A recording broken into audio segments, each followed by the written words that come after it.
Hello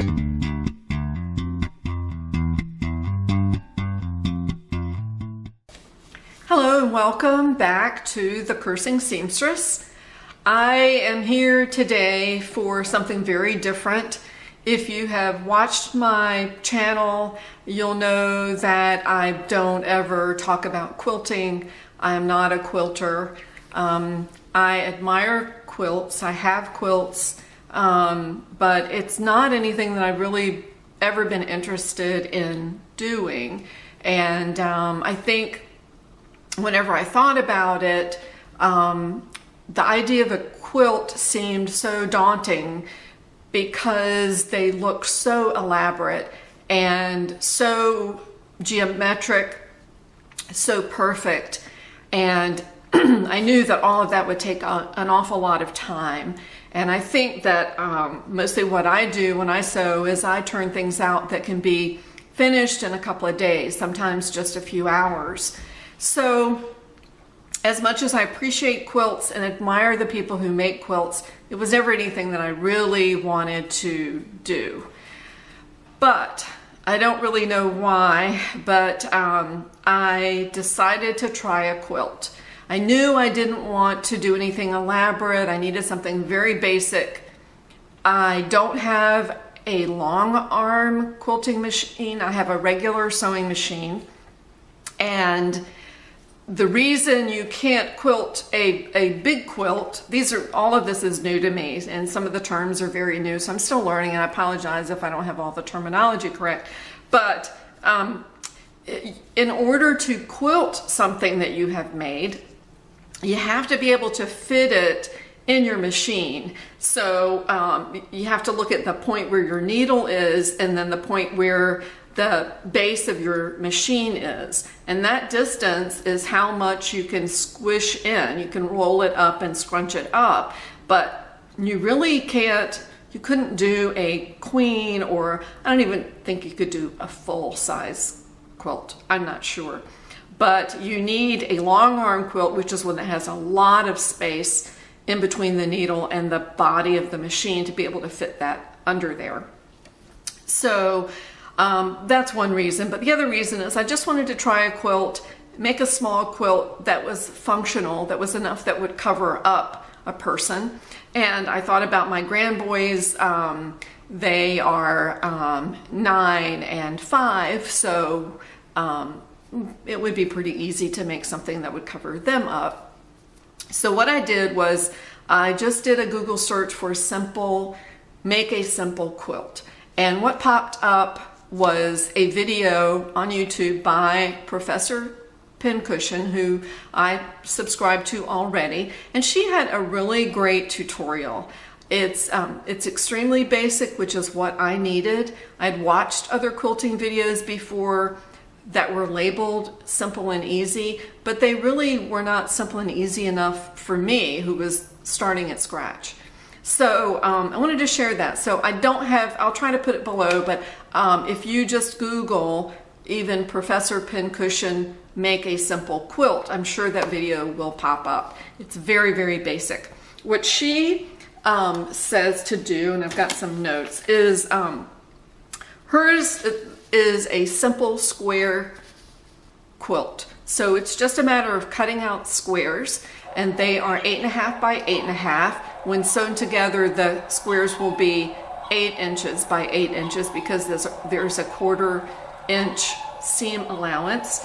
And she, on the video, recommends, let's see, I think it's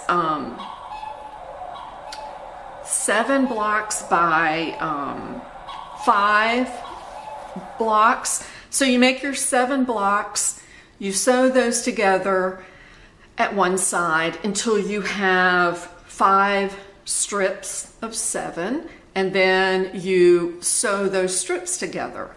And it's just very simple. But what happened with me is after I sewed my strips together, I decided that I wanted to make it a little bit bigger. So I went in and I cut just strips, not blocks, but a strip that was the same width as the quilt. And I did 3 of those and put it in between. And actually that made me have a strip left over, but it was bigger and it looked good. So that's what I did. And when I did that, I ended up sewing the strips in the wrong order so that it made the patterns on the squares not symmetrical when they were all laid out. But it was okay. I was not going to unpick anything. This was going to be a very functional quilt. It was not going to be an award winner. So this is what I ended up with. And it's just so amazing to me. There are tons of mistakes in this. Any quilter who looked at it, actually any person, would see, that errors in here. I know what the errors are. And it's fine. And this quilt covers me up. I don't remember what the measurements are when I put in the long strips, but it definitely covers me up well. I used, the batting that I used was from Walmart. It's an off-white batting. It came on a bolt that was very wide. I don't know if it was 90 inches wide, 2 times 45, the normal width, but it was fine. And then the back of the quilt worried me because it was wider than 45 inch fabric or 60-inch fabric. So I thought, well, am I going to need to piece the back with another piece and cut up the same fabric, but just sew it together to make it fit. And I didn't know if you could do that, making a quilt. I don't know the rules. But what I did was I found I had bought at a thrift store a big piece of fabric that was probably actually a tablecloth. It was in perfect condition. And so I got that out. It was white cotton. I laid it out and it was perfect. It gave me even room on the sides, maybe about 6 inches on either side. So I knew that would work. The videos I've watched on quilting recommend that you use the temporary adhesive to sort of lock in the batting to the quilt top, or both the quilt top and the bottom of your quilt. I didn't do that. The reason I didn't do it, I could have done it. The reason I didn't was that this is for little kids, and I don't like the idea of chemicals being on something that they're going to be sleeping under or lying under. So I avoided that and it worked out fine. The other thing that I had to do was, and you've probably seen this, if you're a quilter you know this, that when you sandwich everything, you've got the top of your quilt that you've pieced together, you've got the batting in the middle, and you've got the bottom solid fabric. And you need to make sure it's all spread out and there are no puckers or wrinkles anywhere. And then what I've seen is safety pins, big safety pins being used in the center of the squares, or evenly spaced across your quilt to hold everything together so that when you pick it up, it all doesn't shift, and then you would get all those wrinkles and things. But my safety pins, I don't know if where they're made, but they ended up wanting to sort of get caught in the batting and leave like a little dimple or a pucker. So I ended up using straight pins, and those worked fine. I've got really nice thin straight pins, and they go in very well, don't get hung up on anything. And so that's what I used to make sure everything was stabilized. And then once I did that, I started actually quilting on the machine. Again, there are tons of errors. One thing I was worried about is the binding, but the way Professor Pincushion tells you to do it, it's very simple. In hindsight, I would have used a thinner material for the binding because on the corners it ended up being really thick, and my machine on the last corner got hung up and had to rest, and I had to wait, and I ended up having to just release the needle and kind of start over with that. And then the second time it worked fine. So I just want to show you the squares that I did. And this is one of my goals for this year, is to not buy any more fabric. I probably will buy more fabric, but I want to use up, I have tons of fabric, I want to use it up. Cutting it into squares seems so practical. I have some things that I really don't want to make into a garment. I don't really have anybody to make garments for. So much for some of the fabric. For example, this bear fabric. I did make a boy's romper out of this. This I also got at a thrift store. It's a pretty thin fabric. I made one romper. I still have plenty of this left over. I could make another romper for whom, I don't know. This fabric came from Walmart. This is the heavy weight I also use for the binding. And it is a little bit too thick for the binding. But I really like this fabric. It's a Waverly, but it's more tightly woven than a lot of the Waverlys at Walmart. This fabric here is a blue and a light blue floral, and I've had it forever. I didn't buy it. I think I got it at an auction house. And let's see what else I've got here. This stripe fabric I bought at Walmart. You've seen this before for a variety of things. This is just a solid blue twill.